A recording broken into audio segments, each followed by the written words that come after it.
নমস্কার সকলকে, আমার প্রথম মিনি ব্লগে আপনাদের সকলকে স্বাগত। আমি প্রিয়াঞ্জনা। আর কালকে আমি চলে গিয়েছিলাম নৈহাটির বড় মাঠ দর্শন করার জন্য। প্রথমেই গিয়ে কিনে নিলাম পুজোর ডালা, তারপরেই চলে গেলাম দর্শনের জন্য লাইন দিতে। কাল ছিল বুদ্ধ পূর্ণিমা, আর আমার মনের ইচ্ছেটা অনেক দিনের পর পূরণ হওয়ার জন্য আমি খুবই খুশি হয়েছি। অনেক দিনের ইচ্ছে ছিল মায়ের কাছে আসার, কিন্তু কিছু কারণের জন্য হয়তো আসা হয়নি।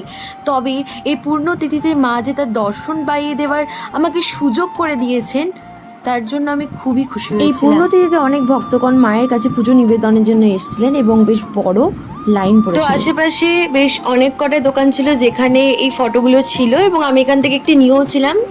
তো এই সমস্ত দেখতে দেখতে লাইন তো ক্রমশ এগিয়ে যাচ্ছিল, এবং আমরাও মন্দিরের পথে, মাকে দর্শন করার পথে এগিয়ে যাচ্ছিলাম। যখন দাঁড়িয়েছিলাম খেয়াল করেছিলাম আমাদের পাশে একটি দাদা খুব নিমিষের মধ্যে বিভিন্ন ছবি এঁকে ফেলেছে। সত্যি এত সুন্দর প্রতিভা কদর পাওয়ার যোগ্য। এভাবেই আমরা মন্দিরের ভিতর প্রবেশ করেছিলাম, এবং আমরা মায়ের দর্শনের পথে এক পা করে এগিয়ে চলেছিলাম। বিশেষ আনন্দ অনুভূতিতে যখন মনটা ভরে গিয়েছিল শুধু মাকে দেখার অপেক্ষায়। অবশেষে মায়ের দেখা পেলাম, সমস্ত ক্লান্তি দুঃখ যেন নিমিষেই দূর হয়ে গেল। আবারও প্রমাণিত হলো, মা যদি চান, মা যদি টানেন, পৃথিবীর কোনো বাধাই তার কাছে যাওয়ার হাত থেকে তোমাকে রুখতে পারবেন। পৃথিবীর সকল কিছুকেই মা ভালো রাখে। আজকের মিনি ব্লগটা এখানেই শেষ করছি।